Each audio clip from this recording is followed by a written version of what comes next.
Assalamu alaikum. My name is Muqsid Aziz and I welcome you to Gohar Publishers. Our motto is redefining the geography of education through digital resources for conceptual learning. And today I am going to teach you Gohar Mathematics for class 4, chapter number 6, Geometry. जी तो चलते हैं chapter number 6 geometry की तरफ। इस chapter में हमारे पास SLO यानी student learning outcomes हैं, वो नीचे दिए गए हैं, जिनमें सबसे पहला है लाइंस, देन एंगल, फिर circle, then parameter and area, then symmetry and then 3D objects. हमें स्टार्ट करना है, बच्चों को बताना है लाइन से कि पैरेलल लाइंस और नॉन पैरेलल लाइंस में क्या फ़र्क है। लाइंस का तो उनको जेनेरिक आइडिया होगा, लेकिन अब पैरेलल लाइंस क्या होती हैं और नॉन पैरेलल लाइंस क्या होती हैं, इस पे हमें उनको थोड़ा सा ये कॉन्सेप्ट उनको इंट्रोड्यूस करवाना है।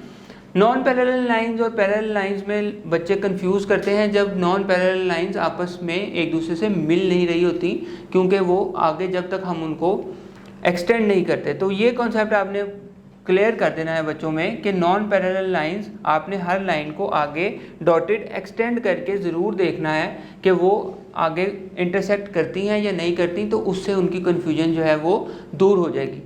देन एंगल की तरफ ये भी उनके पास एक न्यू कॉन्सेप्ट आएगा कि एंगल किस तरह बनता है और एंगल क्या होता है और उसकी आपके पास यूनिट क्या होता है। तो हमें उनको एंगल किस तरह बनाना है और आइडेंटिफाई किस तरह करना है कि ये एंगल है और ये कितना एंगल होगा वो बताना है। देन प्रोटेक्टर किस तरह यूज़ करनी है, एंगल डिग्रीज में हम क्यों मेजर करते हैं और किस तरह मेजर करते हैं वो हमें उनको बताना है। फिर एंगल किस तरह ड्रॉ करना है, अगर हमारे पास कुछ जो वैल्यूज़ दी गई हैं कि कोई भी एंगल जिस तरह आपने ड्रॉ करना है वो हमने उनको बताना है।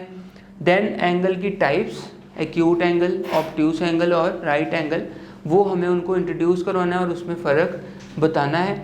देन हमें जो है वो 2D शेप्स के right angle, identify right angles in 2D shapes में हमें राइट एंगल्स को आइडेंटिफाई करना है, क्योंकि राइट एंगल आगे भी जाके इनके काम आएगा नेक्स्ट क्लासेस में भी। तो राइट एंगल का एक क्लियर आइडिया इनके पास होना चाहिए, intersection right angle, acute angle और ऑब्ट्यूस एंगल का। देन सर्कल, क्योंकि इन्होंने सर्कल तो बचपन से ही पढ़ रहे हैं, लेकिन अब रेडियस क्या होता है, डायमीटर क्या होता है और सर्कमफेरेंस क्या होता है, ये हमें उनको इंट्रोड्यूस कॉन्सेप्ट इनको करवाने हैं।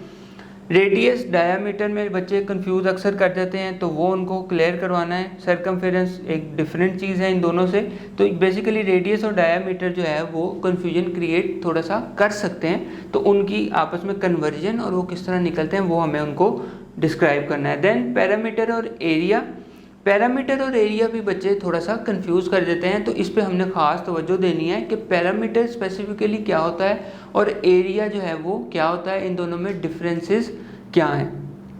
फिर हमें उनको बताना है कि एरिया और पैरामीटर फाइंड आउट किस तरह हम करते हैं 2 डायमेंशनल ऑब्जेक्ट्स का, क्योंकि इसमें अब हम लास्ट में जाके 3 डायमेंशनल भी ऑब्जेक्ट्स करेंगे, तो 2D एंड 3D में भी फ़र्क बच्चों को आप पहले से थोड़ा सा बताना शुरू करें, ताकि by the end of this chapter जब वो 3D तक पहुँचें तो उनके पास कॉन्सेप्ट 2D का तो एटलीस्ट कवर हो गया हो, और 3D फिर जब आप उनको बता रहे होंगे तो वो 3D फिर यहाँ पर पढ़ लेंगे। देन हमारे पास आ जाएगा सिमेट्री, सिमेट्री क्या होती है, शेप्स में सिमेट्री क्या होती है, लाइन ऑफ सिमेट्री क्या होती है, वो हमने उन बच्चों को बताना है। देन लास्ट हमारा चैप्टर जो है वो कंक्लूड होगा 3 डायमेंशनल ऑब्जेक्ट्स के। 3 डायमेंशनल ऑब्जेक्ट्स होते क्या हैं, जो यहाँ पर बेसिक टाइप्स दी गई हैं आपके पास, क्यूब, क्यूबॉइड, पिरामिड, सिलेंडर, कोन, स्फीयर, ये सारी बच्चों को आपने बतानी है। और फिर इनके जो आगे पार्ट्स हैं कि एजेस, वर्टिसेस और एंगल्स, वो सारे आपने फिर बच्चों के साथ डिस्कस करने हैं। तो 3D एक बिल्कुल नया सब्जेक्ट हो सकता है बच्चों के लिए, नया टॉपिक हो सकता है, तो बेहतर है कि 3D के लिए आपके पास कोई लाइव चीज़ हो जो आप हाथ में पकड़ के उनको बता सकें, जिसमें बहुत बेहतर है कि कोई क्यूब या क्यूबॉइड आपके पास हो, तो जिससे आप 3 डायमेंशनल डायमेंशंस भी बच्चों को क्लियर कर सकते हैं। एंड देन उनको कॉन्सेप्ट भी 2D और 3D में हो जाएगा। 2D आपका बोर्ड पे जो आपकी चीज़ बनी होगी और 3D जो आपके हाथ में है, तो जो 3rd डायमेंशन है बेसिकली वो आपने बच्चों को, जो डेप्थ आती है चीज़ में, वो आपने बच्चों को, क्यूब अगर आपके पास कोई सॉलिड हो तो उससे बहुत बेहतर आ सकती है। उम्मीद है ये टॉपिक आपको समझ आ गया होगा।